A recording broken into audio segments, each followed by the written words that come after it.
POCO X5 5G இதோட unboxing பார்ப்போமா? இந்த மொபைலோட பாக்ஸ் பார்த்தா அவங்களோட எக்ஸ் சீரிஸ் எப்பயும் கொடுக்குற மாதிரி தான் கொடுத்துருக்காங்க. முன்னாடி பிளாக்காக கொடுத்து அதோட மாடல் நேம் கொடுத்துருக்காங்க.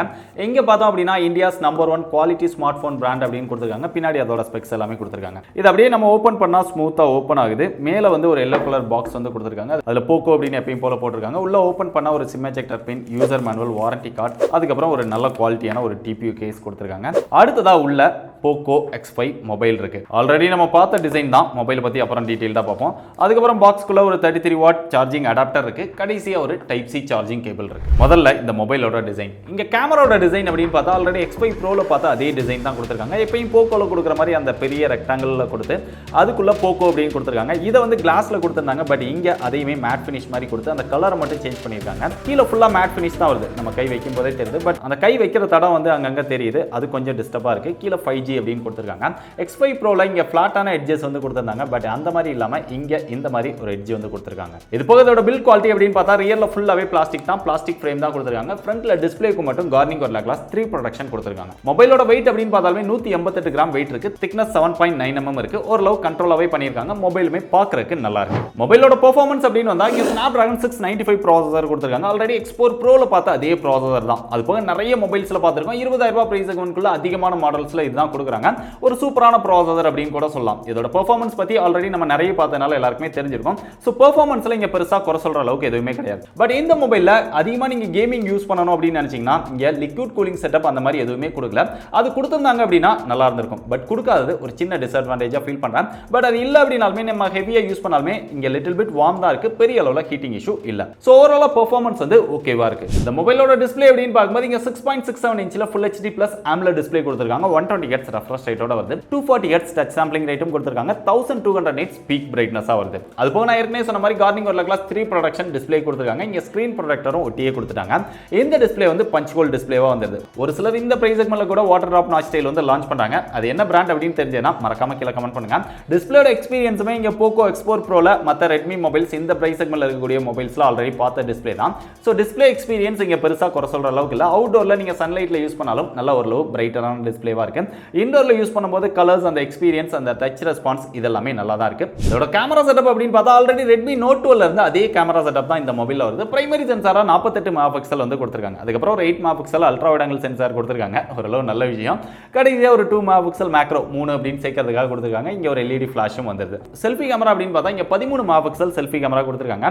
இங்க Snapdragon 695 ப்ராசஸர் அப்படிங்கறனால உங்களால மேக்ஸிமமா 1080 ல தான் வீடியோஸ் வந்து எடுக்க முடியும். செல்ஃபி ரியர் ரெண்டுலயுமே 4K ல வீடியோ எடுக்கிற சப்போர்ட் வந்து கிடையாது. இருந்தாலும் இவங்க கொடுக்க போறது கிடையாது. பட் இல்ல அப்படிங்கறத தெரிஞ்சுக்கோங்க. கேமராவோட பெர்ஃபார்மன்ஸ் அப்படின்னு பார்த்தா அவுட்டோர்ல சன்லைட்ல எடுத்தீங்க அப்படின்னா ஓரளவு டீசென்ட்டான போட்டோஸ் எடுக்க முடியுது. அதுவும் நல்ல டீடைல்டான போட்டோஸ் வந்து அந்த அளவுக்கு எடுக்க முடியல. அதுவுமே கலர்ஸ் இதெல்லாம் ஓரளவு ஓகேவா இருக்கு. போட்டோஸ் வந்து நல்லா பிரைட்டா இருக்கு. பட் டீடைல்ஸ் வந்து அங்கங்க மிஸ் ஆகுது. ஓரளவு பிளைனான போட்டோஸ் மாதிரி தான் இருக்கு. இங்க போர்ட்ரைட் ஷாட்ஸ் எல்லாமே அந்த எட்ஜ் டிடெக்ஷன் இதெல்லாம் ஓரளவு பரவாயில்லாம இருக்கு. செல்ஃபிலமே எட்ஜ் டிடெக்ஷன் இதெல்லாமே நல்லாவே இருக்கு. இன்டோர்ல எடுத்தீங்க அப்படின்னா ஓரளவு டீசென்ட்டான லைட்ல எடுத்தா கூட அங்கங்க நாய்ஸ் வந்து பார்க்க முடியுது. கலர்ஸ் ஓகேவா இருந்தாலுமே போட்டோஸ் வந்து அந்த அளவுக்கு டீடைல் இல்ல. சில இடங்கள்ல நாய்ஸ் பார்க்க முடியுது.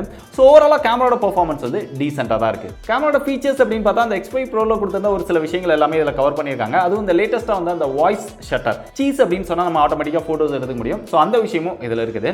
சோ மத்தபடி இந்த ஸ்லோ மோஷன் பனோரமா இந்த மாதிரி எல்லா விஷயத்தையுமே கவர் பண்ணிருக்காங்க. அப்படியே இங்க பேட்டரி அப்படின்னு பார்க்கும்போது எப்பயும் கொடுக்குற அந்த 5000 mAh பேட்டரி கெபாசிட்டி கொடுத்திருக்காங்க. இங்க லித்தியம் பாலிமர் பேட்டரி வந்து யூஸ் பண்ணிருக்காங்க.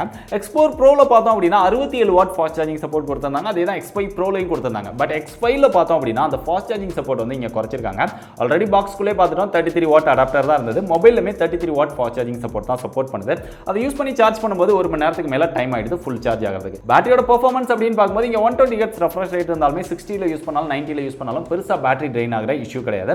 சோ பெர்ஃபார்மன்ஸ் வந்து நல்லா இருக்குது. சோ இது வரைக்கும் பார்த்த விஷயங்கள்லாம் ஓரளவு ஓகேவா இருந்திருக்கும். மொபைலையும் வாங்கலாம் அப்படின்னு தோணிருக்கும். பட் இந்த மொபைலோட சாஃப்ட்வேர் அப்படின்னு பார்க்கும்போது out of the box Android 12 தான் கொடுக்குறாங்க. X5 Proல ஏன் Android 12 தான் கொடுத்தாங்க? அதனால நிறைய பேர் வந்து அந்த விஷயத்தை கழுவி ஊத்துனாங்க. இருந்தாலுமே அதுல MIUI 14 கொடுத்திருந்தாங்க. அதனால ஓரளவு ஓகேவா இருந்தது. பட் இந்த mobile out of the box MIUI 13 தான் கொடுக்குறாங்க. எப்பதான்டா நீங்க லேட்டஸ்ட் சாஃப்ட்வேர் கொடுப்பீங்க அப்படின்னு பல பேர் கேட்டாலுமே அவங்க இந்த மாதிரி கொஞ்சம் ஓல்டு வெர்ஷன்ல தான் லான்ச் பண்றாங்க. இது போக சாஃப்ட்வேரோட எக்ஸ்பீரியன்ஸ் அப்படின்னு பார்த்தாலுமே POCO ஸ்டார்ட் பண்ணும்போது ஒரு கிளீனான UI, நாங்க ஆட்ஸ் இல்லாத UI அப்படின்லாம் சொல்லிட்டு இருந்தாங்க.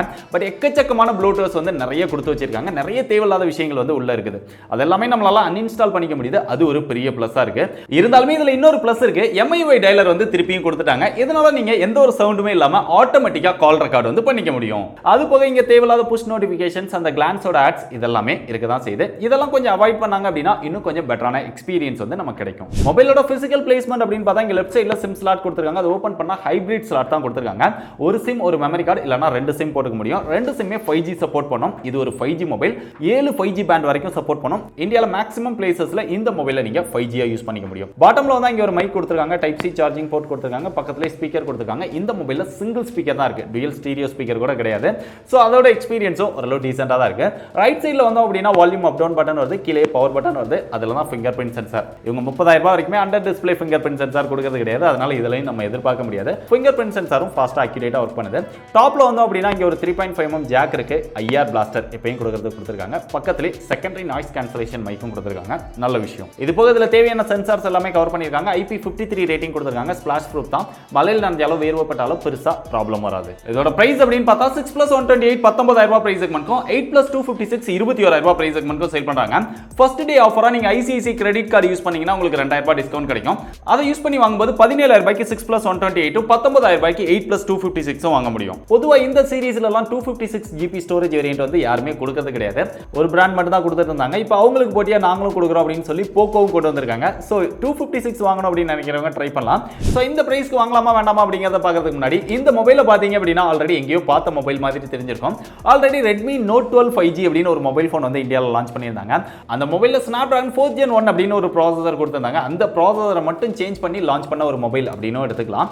இல்லை போக்கோ X4 Proல கேமராவை டவுன் கிரேட் பண்ணி ஃபாஸ்ட் சார்ஜிங் சப்போர்ட்டை டவுன் கிரேட் பண்ணி Android 11க்கு பதிலாக Android 12 கொடுத்த ஒரு மொபைல் அப்படின்னு எடுத்துக்கலாம். போக்கோ X4 Proல ஏகப்பட்ட ப்ராப்ளம்ஸ் வந்தது.